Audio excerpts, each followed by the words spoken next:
Pembelajaran tatap muka lebih dari setahun kada dilaksanakan lantaran adanya wabah virus corona. Akhirnya pemerintah Kota Banjarmasin pun memulai pembelajaran tatap muka Senin 22 Maret 2021. Namun pembelajaran tatap muka tetap harus mematuhi protokol kesehatan yang ketat.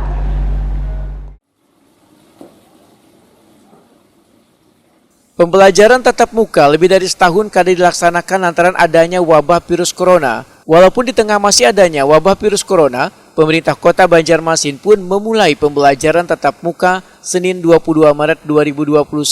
Namun pembelajaran tatap muka yang hanya untuk siswa kelas 6 SD dan siswa kelas 9 SMP ini sesuai surat edaran yang dikeluarkan PLH Wali Kota Banjarmasin Dr. Andes Muhyiddin AMAP tetap harus mematuhi protokol kesehatan yang ketat. Dan kayak di SMP Negeri 12 Banjarmasin di Jalan PM Nur, Kelurahan Pelambuan, Banjarmasin Barat, siswa kelas 9 sebelum masuki sekolah diminta menerapkan protokol kesehatan yang ketat, yaitu memakai masker, membasuh tangan pakai sabun di banyu yang mengalir, mengecek suhu tubuh dan menjaga jarak. Kepala SMP Negeri 12 Banjarmasin Harno Wahetakuni Primatipi medahkan siswa yang mengikuti pelajaran tatap muka hanya 50% dari jumlah keseluruhan, yaitu sebanyak 208 siswa. Harno menegaskan 104 siswa yang berhadir ke sekolah dibagi ke dalam 7 rombel, sehingga dalam satu ruangan belajar hanya ada 16 siswa dari sebelumnya 32 siswa. Selain itu, siswa yang mengikuti pembelajaran tatap muka ini, ujar Harno, dibagi menjadi 2 sesi, maka rata-rata siswa perharinya mengikuti PTM ini hanya 3 jam.